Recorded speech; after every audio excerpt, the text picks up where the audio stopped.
What's up, YouTube? Capital G here. Got a nice little dueling network replay playing against Grand Shabaldungo, and he is definitely one to build some original decks that can do some crazy shit. You guys remember him from the Heraldic video where he did over 40,000 damage turn one by himself with Heraldic Beast, and I was like, what?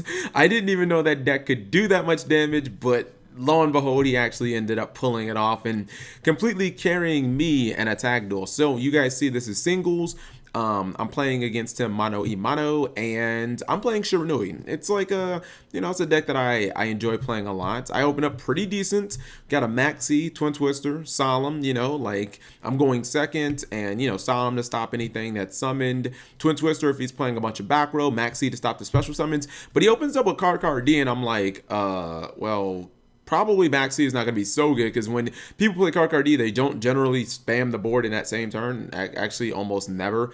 But I was trying to think. I was like, the only thing that I know of that plays Card D that can be considered remotely meta would be a deck like Cyframes. So I was like, okay, maybe he's playing Cyframes. I don't know him to play that because his main is like DDDs, and everything else he plays is just kind of like random concoction. So I was like, this must be a random concoction. And whenever you play against this guy, you never know what the hell you're going to get. So this will be one of the craziest ways that I've ever lost. He just sets one in the back row, and I don't like Twin Twistering one card unless I know I can go for game. And with this hand, with like a Maxi and a Solemn, like those are defensive cards. So I'm like, there's no way I'm going for game. So I don't really even entertain the possibility of Twin Twistering. I get myself a copy of Swallow Slash, and I'm like, oh, okay, that's cool. I can use that with Goblin Zombie. I've got a whole bunch of defensive cards, and the Goblin Zombie, if it dies, it can get me to my Shiranui Sage, and I can pretty much just go from there.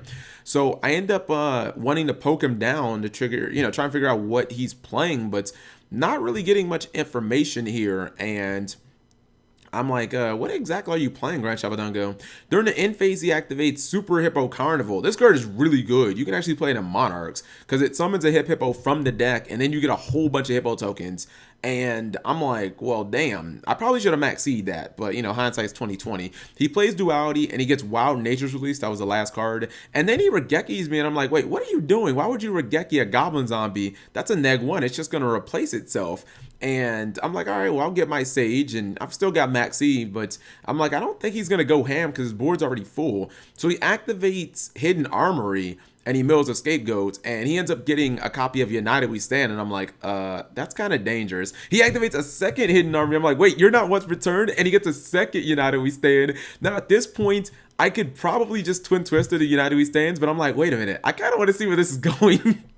I'm like, hold on, dude. I'm not going to let victory get in the way of hype shit. So I kind of want to see where this is going. So he activates both United We Stand. Both of them, give 4,000 attack and 4,000 defense. So I'm like, this is kind of scary. Then he sets a card. It activates Mage Power. And I'm like, wait, so you gave 2,000 more attack and defense? I'm like, okay, Kappa, this is getting a little scary. Where are you going with this? And then, of course, he has the Wild Nature's Release that he got from Pot of Duality, which will actually give attack equal to the monster's current defense. It destroys it during the end phase, but obviously if you're playing a fucking troll deck like this, you don't worry about the end phase because you're trying to kill your opponent. So this thing is currently sitting at 22,600 attack. Now it does actually lose 500 attack because he no longer has 5 spells and traps on the field for Mage Power, but he still has 4. So I'm just like, yeah, I think I'm gonna have to go into scoop phase, buddy. I really don't think I can do much here. Obviously, the Twin Twister was there where I could have chained it and I could have hit the 2 United We Stand. I kind of just wanted to see how far he could go. I was kind of wondering about the face down because that was an unknown card. I was like, yo, if he flips over like another Mage Power, this is gonna be the fucking craziest duel ever. But yeah, it actually ends up being way too strong.